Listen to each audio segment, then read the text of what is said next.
Y'all, hey, welcome back to my channel. Thanks so much for stopping by. Y'all, we gotta talk about books. And I've been meaning to do this for a while, but I don't know. I keep buying new tech stuff, so then we gotta talk about the new tech stuff. But today we're gonna talk about books. Now I got a bunch of books that I've been reading that I wanted to go through with y'all and we could read them together and talk about all the things, but I keep putting it off, so now I have a whole pile of books I wanna talk about.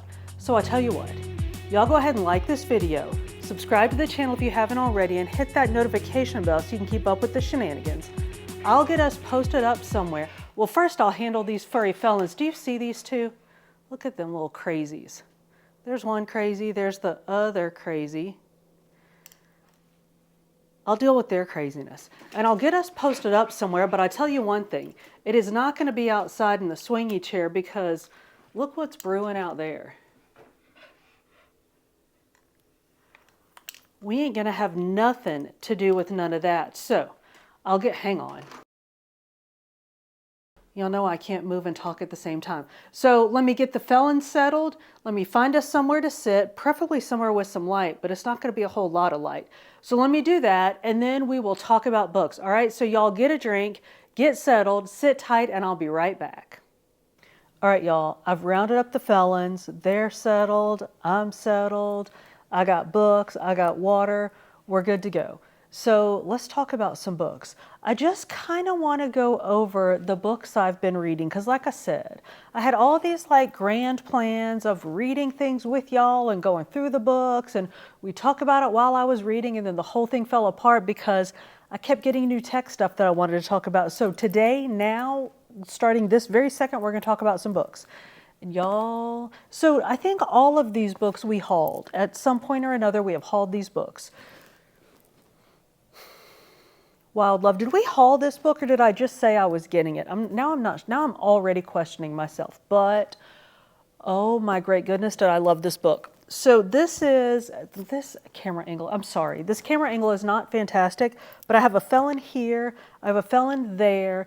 The sky is about to open up. And I think if I try to like sit over there without the felons, they're gonna be all up in my Kool-Aid. But if I sit by them, then I can have like controlled felonness. So we'll just see how it goes. But I'm going to go ahead and apologize ahead of time for this camera angle because it's not the bestest. All right. So, Wild Love by Elsie Silver. Y'all, I love Elsie Silver. So we read, was it Flawless that we read together? That was the cowboy romance? Yum. This is equally kind of cowboy romance. It's like charming, small town, like on a farm, around a farm, but not really cowboy-ish. So I'm not going to really get into this, but I accidentally watched part of a video where a content creator, it was like a video of I think the title was something like tropes I'm sick of, or like book things that I'm over. I don't know why I watched it. Y'all know I hate those. Like people just being negative to be negative. She was just being negative to be negative. I started watching it because I couldn't help myself. And one of the things that she said she couldn't deal with was cowboy romances. In spite of the fact that she hadn't read any, but she didn't like farms or horses or cowboys. Literally, who cares? Who cares what you think? And okay, sorry. That was me just being negative about being negative, but I just love these so much that it hurts my feelings for them when people prejudge them, even though they're just imaginary folks in here that are being prejudged. But let's get into it. So this one is about Ford Grant, our main character, who, and y'all, it's all the tropes and I don't even care. So homie's name is Ford and he's Richie Rich. When the book opens, I think he's just moved back to his hometown of Rose Hill, and he's like, y'all, he's all the things. He's redoing like an old farmhouse, or like he's already redone the farmhouse and he's redoing a barn. Sorry, many of y'all know this, but we have a hummingbird feeder. I was about to turn y'all around to see the hummingbird, but I scared it away with my yammering.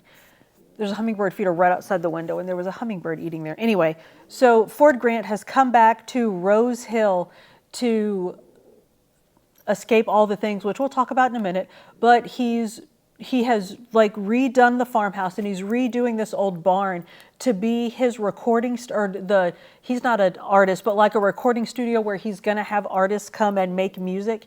And like he wants to keep it authentic, and he's doing like the reclaimed wood and just like all the romantic things, like just all the little bits, like all the little details that you get in Elsie Silver books that you just love are from the jump in this book. But anyway, so almost immediately, we meet the daughter that he didn't know he had. And y'all, I'm not going to tell you much because, as y'all know, I don't want to tell you things that you want to discover on your own, but it's literally in like the first couple pages or maybe first couple chapters of the book. And it's just really endearing to see how he reacts when this girl shows up on his doorstep out of nowhere, like he knew nothing about it. And you're like, I know you're thinking like, what did he like trip and fall into it? Like, trust, like you better best believe when I tell you he knew nothing about it.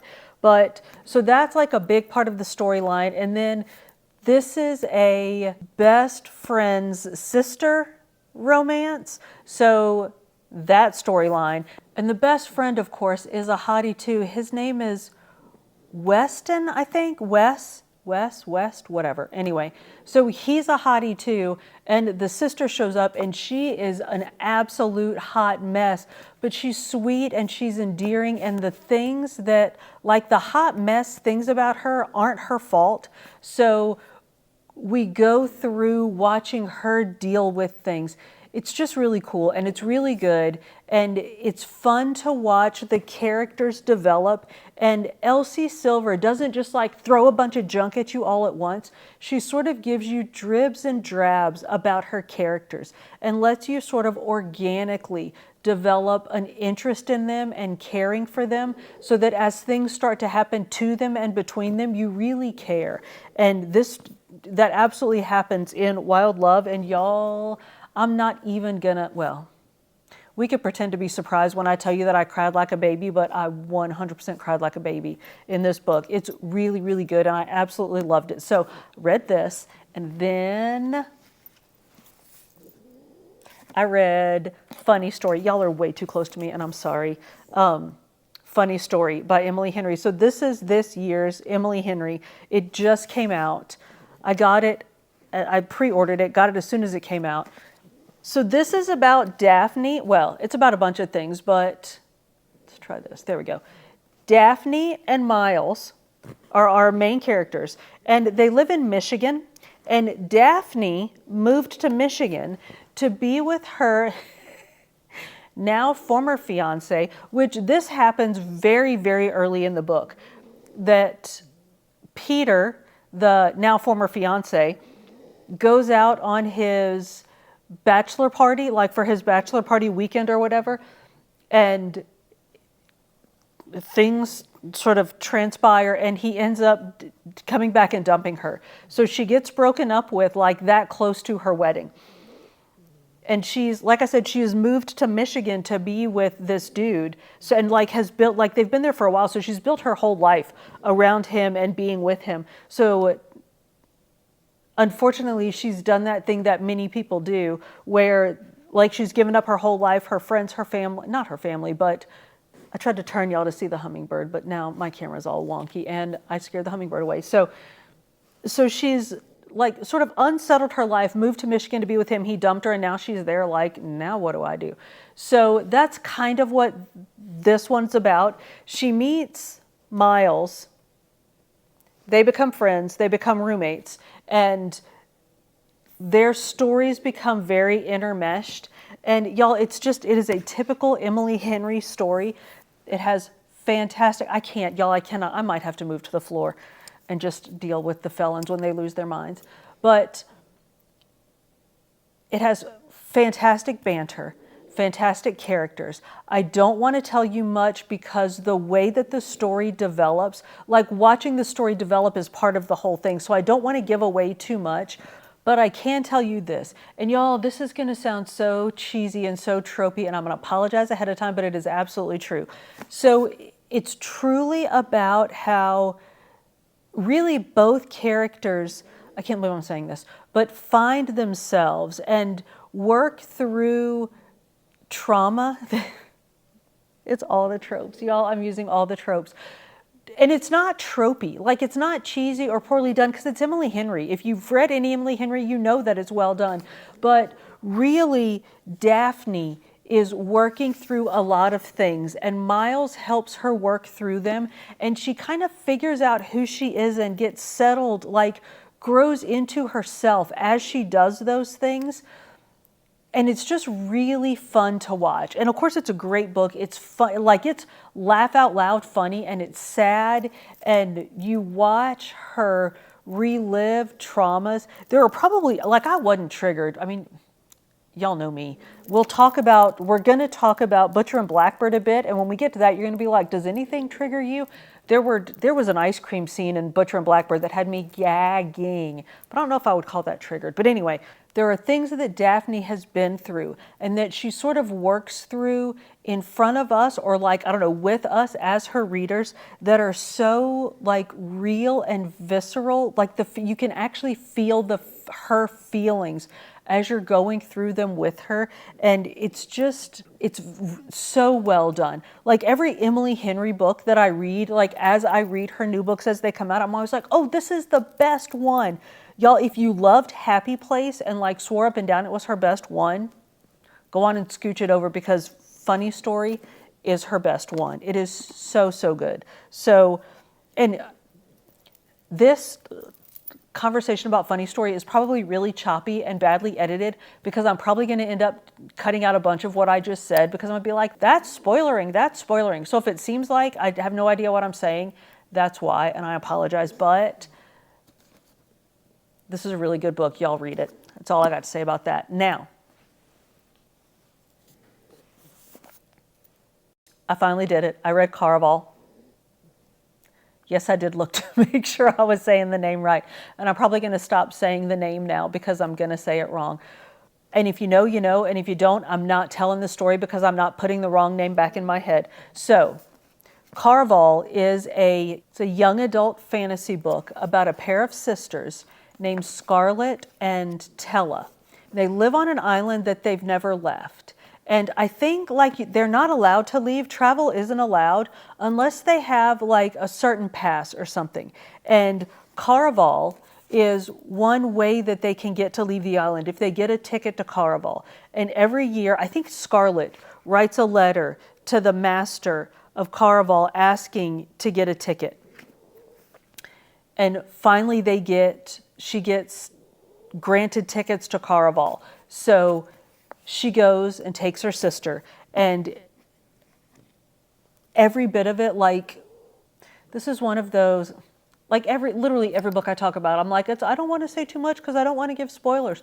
I don't want to say too much because I don't want to give spoilers, and especially this kind of book because it's all magical. So everything that you think you know, you don't really know, starting with when they leave, like starting with them leaving the island. So the girls like think they're in charge and think they know what's happening.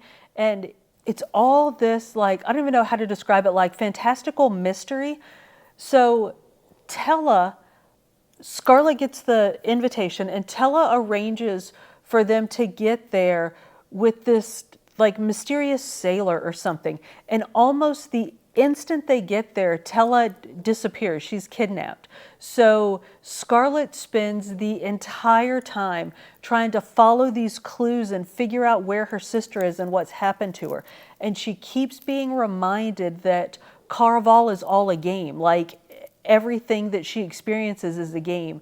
And every time she thinks she knows or understands something, it's something different. Like it's an illusion. And at times, like it almost gets frustrating because like you think you figured something out and then it's something completely different. But the writing is amazing and you get lost in it. Like if I think I'm the last person to read it, but if I'm not and you haven't read it yet, be prepared. Like set yourself aside some time because you get absolutely lost in this world and you cannot stop reading. So Caraval is the first of, is it 3 books? But then there's another entire series, which I think I have the first of that series. Is it Once Upon a Broken Heart or something? I think is the first in the next series, which supposedly you can read alone, but y'all remember I tried that with, was it a Sarah J. Maas book that I tried to start a standalone series and literally didn't even understand the words. So I'm not going to fall for that with this one. I'm going to read through this series and then I'll start the next one. But I'm glad that I finally read Caraval. It's very good, very magical. It's a fairly quick read. Like I said, it's YA, so there is a lot to it, but there's not a whole lot to it, if you know what I mean. Like, you don't have to sit and ponder things. It's not hard to understand. You can read it fairly quickly, but I think you're going to want to spend some time in this world. So that was that, Caraval. Then, y'all, it was finally time, and Leather and Lark showed up. So I went back, and did I tell y'all this, that I was going to reread Butcher and Blackbird? I love Butcher and Blackbird so much. Now, Butcher, the Butcher of Boston, and the Orb Weaver, who the Butcher of Boston calls Blackbird, are serial killers. But they're our friends, so it's okay. And they only serial kill folks who need serial killing. Y'all, if you're like the least bit triggery about anything, this might not be the book for you. I forgot, because I think I was so wrapped up in the Butcher, I forgot how, I don't know if graphic is the word, but okay, so they do some serial killing in the book, and the killings are a little bit juicy. So, like, there are details, and there's some incidental cannibalism, and we experience it, like we go there, and it is gag worthy. Like I said, there is a scene with some ice cream, and y'all, if you know, you know, and you're gagging right now, and I'm sorry, but I've told you nothing about this book. So they are, Butcher and Blackbird are serial killers, and they end up, first they have a competition, and then they end up involved. And normally I would not tell that they end up involved, except that their relationship is very, very spicy and very steamy. And y'all, the sex in this book is like, and I think I described it before as like, not just open door, but like open door, drag up a chair, get some popcorn. It's a lot. Like, it's two serial killers having sex. So I like the book a lot. Just be prepared for all of that. So, and when I first read it, I made it about 2.5 pages in before the narrator, I think Blackbird referred to the Butcher's Irish brogue. And I was like, oh my Lord, he's Irish. And I switched immediately to Audible and listened to it on Audible. So I've now listened to it on Audible and then like eyeballs on pages read it. Y'all, the Audible performance of this book is second to none. It is so good. Okay, I mean, it's probably second to some, but it's exceptionally good. But again, be prepared. There's some triggery stuff. The killings are a little chunky, and the sex scenes are very spicy. So if you're going to listen to it, don't be listening to it around where other folks are going to hear it and be like, what is wrong with you? So I reread that because it goes like literally the last day of this book is the first day of this book. So this book got here, and then y'all, shoot me now, summer school started. So I had to wait to start this because I had to read some summer school books, because I have book clubs for summer school. And one of my book clubs read Artemis Fowl. If you have not read Artemis Fowl, quit it. Get up now, go get you some Artemis Fowl and read it, because it is so good. So this is probably, I would say, a high-achieving 10-year-old reader could handle this. I had 12-year-olds, one of whom just devoured it. The other, like, I wouldn't say struggled with it. He piddled about in it a bit. There are some words in here, nothing naughty. There's no sex. There's no, I mean, there's some violence, but it's like, you know, a dwarf knocks a guy out with a fart kind of violence. There's nothing dicey, nothing sketchy, but there are words like, I don't know, labyrinth and hypodermic. Did they use hypodermic? Yeah, so words like that, I don't know, your reader might or might not necessarily recognize or know, but anyway, so if you don't know Artemis Fowl, Artemis is a 12-year-old genius, and he's, I don't know, I think he's a gray character because he does some definite sketch stuff, but he does it for, you know, kind of good-hearted reasons. So when the book opens, they're millionaires and maybe billionaires. They have a whole like ton of money, and his dad is missing. And when his dad went missing, a bunch of the family fortune went missing. So Artemis's plan is to kidnap a fairy and get fairy gold in ransom to give the fairy back. That's the premise of the whole book. It's very cute, very charming, very well written. And as I'm teaching it, I've taught it a few times before, but as I'm teaching it again, I'm really appreciating some of there are puns in it. Like there's a centaur named Foley, and there's a dwarf who digs. He's a digger. They use him for tunneling, and his name is Mulch. Just funny. So things like that you're like younger readers might not get, but if you're reading it with them, you're going to find those things funny. And there are sort of breadcrumbs left through the story that like you see something and you're like, why did that just happen? Well, as a mature reader, you recognize that like when you see a character and then nothing is said about them for a while, they're gonna come back later. That happens throughout this book, and it's really good, and I think it makes it very interesting, and it makes for good conversation if you're reading it with a younger reader. So if you're looking for things to read with your kiddos this summer, Artemis Fowl. I read it with a 12-year-old boy and girl. They both really enjoyed it, or at least they humored me and acted like they enjoyed it. So Artemis Fowl, and then the Agathas. And y'all, we talked about this, I think last summer. I think I read this either last summer or summer before, and I'm reading it now with a 16-year-old girl. Now, this is not, do not let your 10, 11, 12, don't let your littles read this.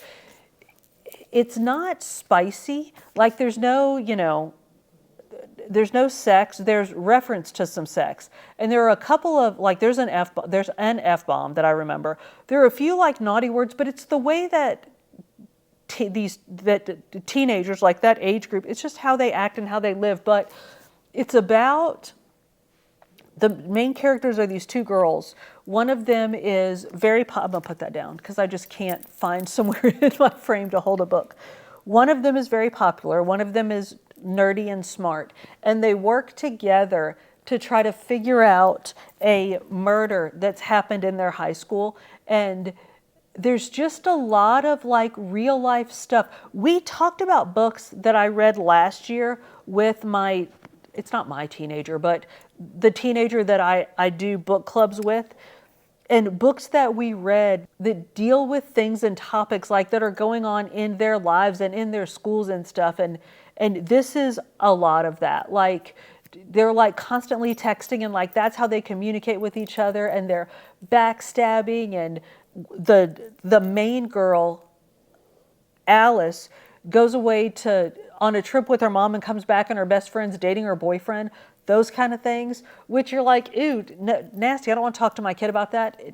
It's real life, y'all. That's what's happening. Like the things that this 16-year-old girl tells me are happening in her school, like below my hair back. Like it is a completely different world out there. But I'm not here to talk about that. I'm here to talk about the Agathas. So it's well written. It's very interesting. The banter, if you think about it in terms of like that it's these teenage kids talking to each other, and the way they talk to each other and the way they think about adults and act like in front of and towards adults, it's believable and it's authentic. And I think if you're looking for books for your, like, maybe like, I was going to say upper tween age girl. Is that even a thing? Upper tweens? I would say like the 16-year-old that I'm working with, we are 100% reading this book and she's going to love it.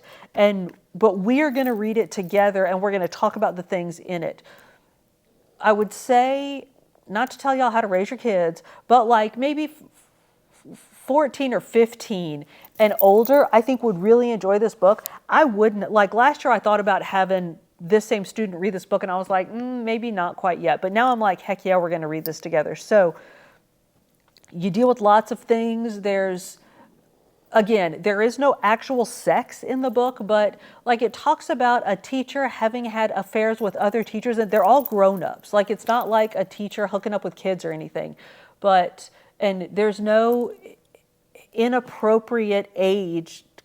There's nothing, I mean, killing folks is inappropriate. I get that, but there's no shady, like, you know, a teacher dating a kid or a teacher flirting with a kid or kids like, you know, wanting to, there's none of that. There's nothing sketchy like that in it at all. And there's really not even disrespectful relationships between the kids and the adults. Like the kids don't speak disrespectfully to the adults. They're not like, I mean, they're a little bit lying and sneaking around, but not really. So I think it's okay to have your old enough teenagers read it and not worry about like the things that they're going to get from it. And like folks doing bad things is presented badly in this book. Do you know what I mean? Like if somebody's acting shady, it's not presented like it's like they're cool or like it's a cool thing to do. So I really appreciate that in here too. So I had to read these. I had to not read Leather and Lark, even though I got it and look how gorgeous it is. I had to not read that because I had to read my school books. So then I finally got to start Leather and Lark. Did y'all hear that? Now the Aldi order is here, so hang on. Let me go get that, and then I'm going to come back and we're going to talk about Leather and Lark. So y'all sit tight one more minute. All right, y'all, I'm back. And as you can see, I had to run oot and a boot, so I thought I would bring you with so we could talk about, yes, I brought it with so we could talk about Leather and Lark. But y'all, before we get to that, we got one more book we need to talk about because I had some assigned reading I had to do. Now, I already did my summer book club, at least my first round of summer book club readings for my kids, but then one of my students has actual like assigned summer reading, and the only way to get her to do her assigned summer reading is for me to do the assigned summer reading. So I figured I'd bite the bullet and go ahead and do it, and I had to read this little gem, which is, I think, what was it called? Something about, I have a bad feeling about this, or I think that's it. I have a bad feeling about this. And it was okay. It was kind of young adult, but it was really like really young adult. So it's about a group of boys. So our main character is this nerdy, likes to stay at home and play video games boy whose dad like wants him to be more of like a guy's guy kind of boy. So he sends him to survival camp for the summer, and you can imagine what kind of like shenanigans and hilarity ensues from there. So it's this group of like 5 or 6 kind of misfit boys that they throw together at this just broken down, like on its last leg survival camp. And it's really kind of funny. It's a very boy book, and I can see why the teacher chose it, why they assigned it. And I think if it's the teacher I'm thinking of, I think it's a female teacher that assigned it.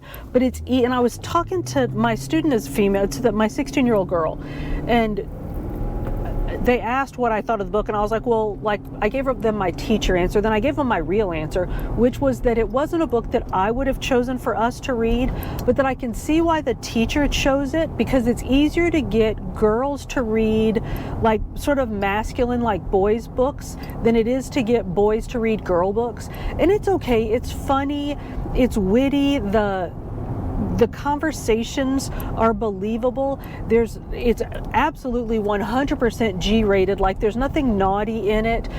if you're looking for books for your, I would say this is definitely like a 10, 12, 13-year-old, probably boys kind of book. So if you're looking for a book for like that, those kind of readers, and you don't know what to, stick them with this and see what they think. It is funny. It is very quickly moving. The first half isn't as good as the second half. Once you really get into it and things start going, it does get better. I enjoyed it. It was okay, but I don't know that I really gave it a fair shake, because I knew that I needed to read it and get through it so that I could get to Leather and Lark. And y'all, I finally got to Leather and Lark, and oh my goodness, yum. So I told you that Leather and Lark picks up literally, I think it actually doubles back to the last day of Butcher and Blackbird, and we see that day through the eyes of Lark, who is Blackbird, the orb weaver's best friend, and Lachlan, who is the butcher's brother. So they're the main characters in this book, and it's very similar and very different. The writing, of course, is very much the same. It's descriptive. You can hear the characters talking. The banter is fantastic. And you already know you kind of know the characters a little bit from Butcher and Blackbird, but you really get to know them in this book. As always, I don't want to say too much, and now I'm in that conundrum where I'm afraid to say anything about book 2 that's going to spoil book 1. So I'm going to be super careful, but let me say that Leather is Lachlan because he is a leather worker, and oh y'all, oh my god, those cane boys. So Rowan is the butcher of Boston, and Lachlan is his brother. And we do get to know a lot about Lachlan in Butcher and Blackbird, but we learn a lot more about him, and we learn a lot about their backstory, because Lachlan is the older brother. So we learn about things that he had to do to sort of keep a lot of things that he had to do that we didn't know. Like, we see the results of it in Butcher and Blackbird, but we don't know the backstory. So we learn a lot of backstory in Leather and Lark. There's actually, I think I probably, when you see this, I've probably just cut out a long pause there, because I was thinking if I can tell you this, and I can, because it happens very early on in the book. There's some murder in this one too, and let me slow down. I'm literally doubling the speed limit. Y'all are going to get me not give me a ticket, get me arrested, because I'm driving trying to talk to y'all. There's murder in this one, and it's crunchy. Okay, yeah, I was going to say it's not as crunchy as it is in Butcher and Blackbird, and I don't think it is as crunchy, but there's some stuff. And there is, let me say this, at the risk of spoiling it, I don't care. Like, if this spoils something for somebody, I'm sorry, but it's worth it. There's a lot of talk of past abuse in these books. So if you're triggered by that, don't read these books. It's well done. I don't think it's superfluous. I don't think that it's done like in a nasty, gratuitous, I didn't mean superfluous, I meant gratuitous. I don't think it's done in a gratuitous way. I think it's only done to help us understand the characters, but it helps us understand the characters to the point that you hurt for them. So if it's something that causes you, like, it causes me pain for the characters, but I'm not triggered by it. Like, it doesn't bring up things in me or about me that I struggle with. If you struggle with those things, don't read these books, because I feel like it's done well, but it's done so well that I think that it could be really harmful if that's the kind of thing that you struggle with.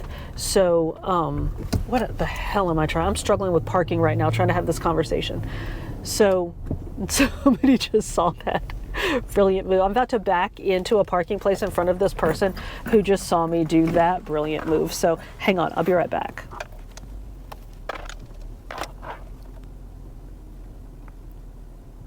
All right, I'm gonna leave us a lot of room between us and the person behind us. All right, let me run in. I have an appointment. I'll be right back, and we'll finish talking about Leather and Lark. All right, y'all, I'm back from my appointment. We got to get going, but I want to take just a second before we start driving to read y'all just a little bit from Leather and Lark, which will show you two things. One, why we love Lachlan Kane, and two, why I love these books so much. So Lachlan and Lark are both sort of fighting battles, but they're kind of like fighting them parallel. Like they're not fighting them with each other. Like they're not working together to fight their battles. And Lachlan tells us, so he wakes from a nightmare and he sees Lark. So there's something like reflecting in my face. Hang on. There we go. He sees Lark. He says, she doesn't see me, but I see her clearly. Puffy eyes, blotchy skin, swollen lips. The sheen of tears on her cheeks as though they haven't stopped. She's stripped down to her raw edges, to the bloody knuckles of battling with life. I've lost skin in this fight to survive too. And though I've tried to cover the physical marks with ink, the ones in my memory never seem to heal. Sometimes old scars still ache, an echo of sharp moments. Y'all, we love him because he's so like hard and crunchy on the outside, but on the inside he's just like soft and mushy, and we love him. But anyway, so that's Leather and Lark. Absolutely love it. And I keep trying I'm almost done. I'm at like the very end. I gotta get going, but I keep trying to slow down because the next book hasn't even been announced yet. So I'm gonna do that thing we all do where you tear through. Look at this light, good Lord. Okay, hang on, let me get moving.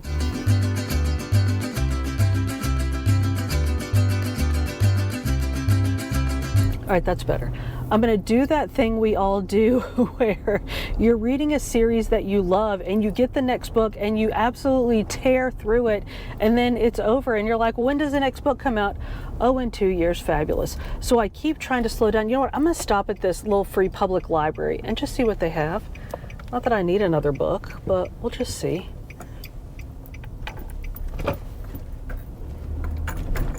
But yeah, so what I was saying was, I keep trying to slow down on Leather and Lark and I just can't do it. So anyway, that's it for the books I've been reading, y'all. I'm gonna jump off here, see what I find at the free public library, go home and do some work. So y'all, let us know in the comments, which of these have you read? What do you think about them? What are you reading now?